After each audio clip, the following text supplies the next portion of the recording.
to it. And I thought I would, well, two things.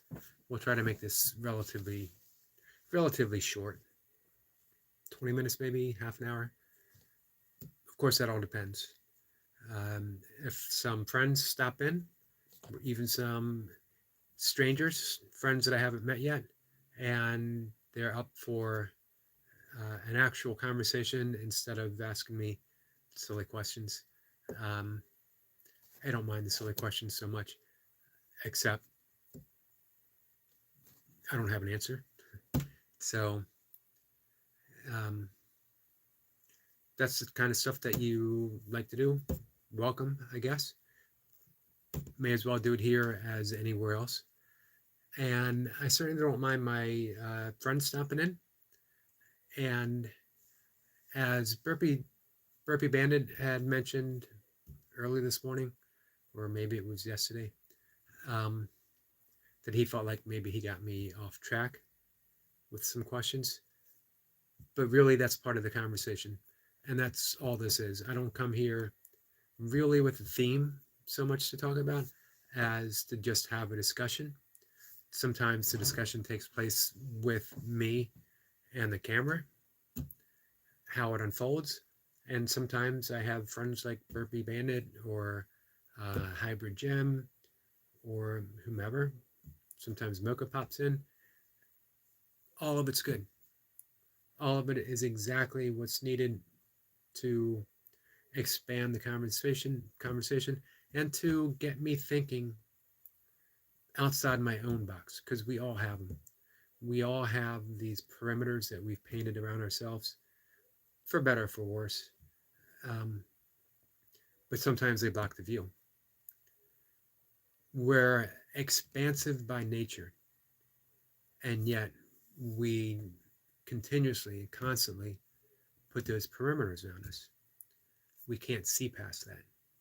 It's the wonderful thing about the Douglas Harding experiments is it literally shows you who you are with the pointing of a finger in the right direction and the willingness to explore it, no matter how silly you might think it is, no matter how pointless, fruitless, whatever, um, to really look. And I've gone over the experiments before.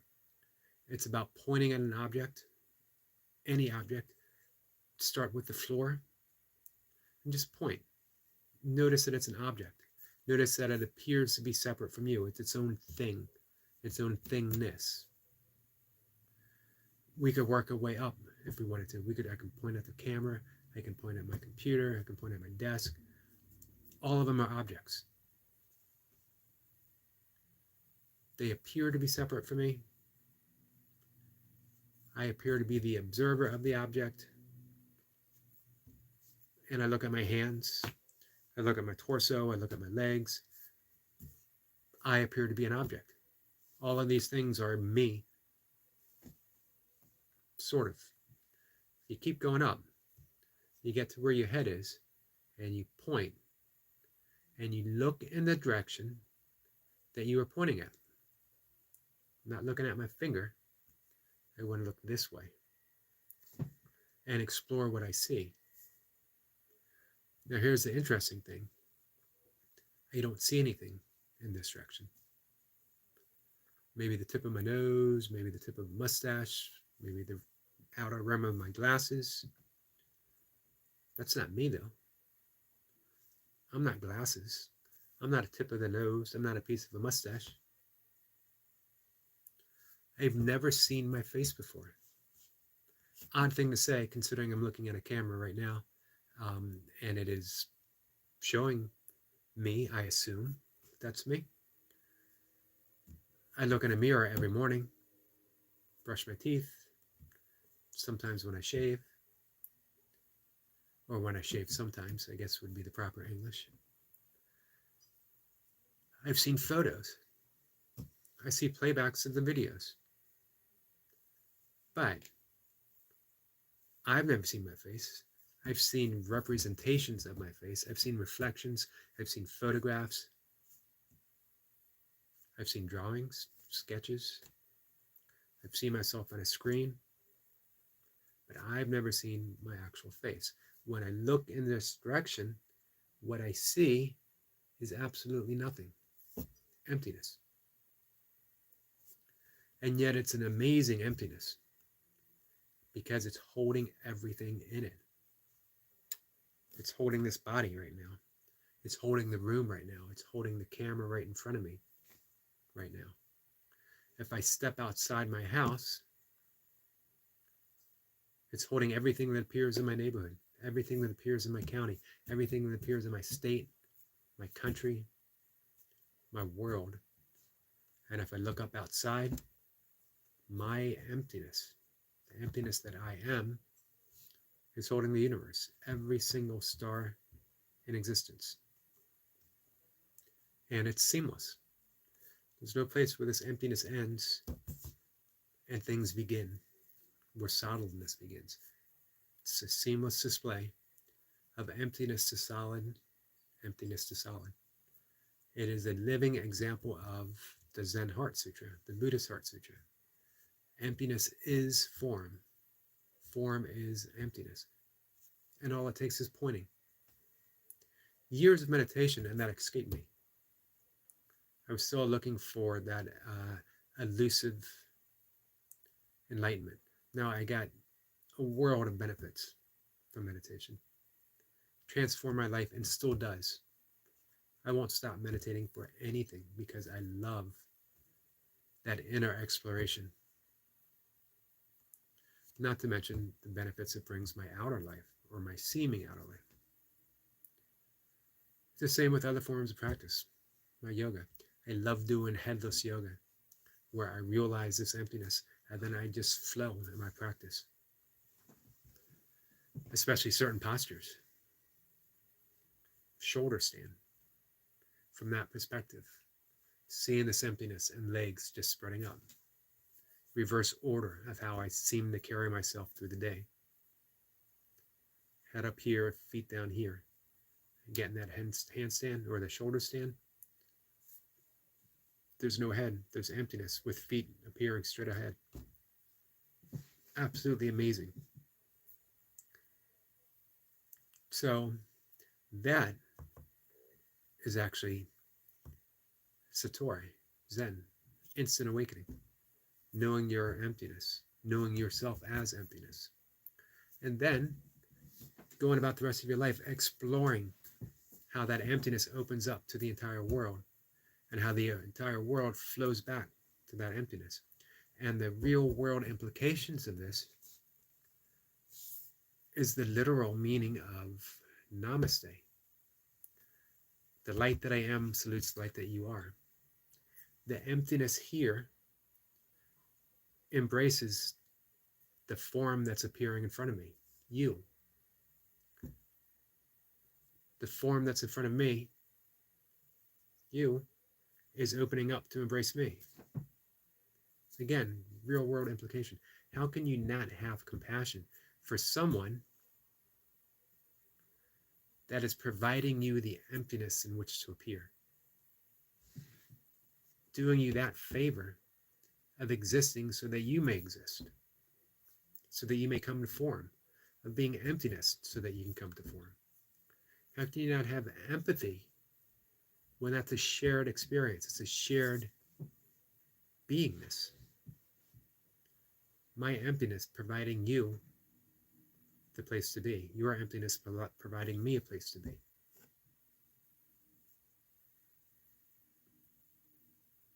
It's always worth trying those experiments, and there's several of them. If you go to theheadlessway.com, it's its own form of self-inquiry and meditation, because you point, you see, and you look innocently, without expectations. You just look. Follow the directions online, follow the directions that I provided here, and then you go on with your life. You get an entire lifetime to explore the isness, the beingness, the existence that rises up in this emptiness. All of life becomes a beautiful experience, even those things that seemingly aren't that much of a beautiful experience. We gain a a new perspective almost instantly. But it deepens over time, gets better and better and better every day.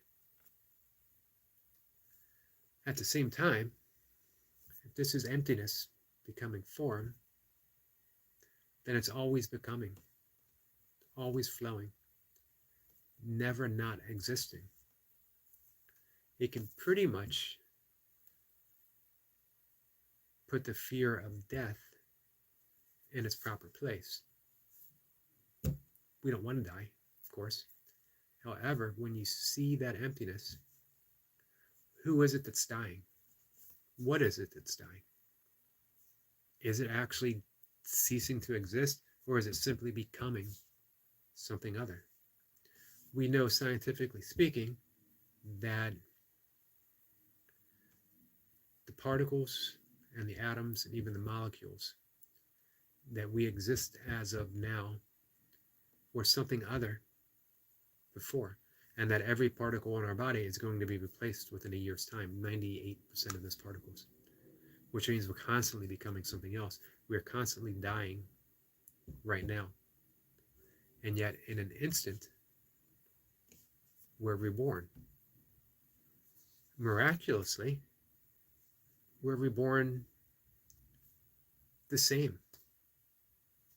At least it appears to be the same. Body looks the same.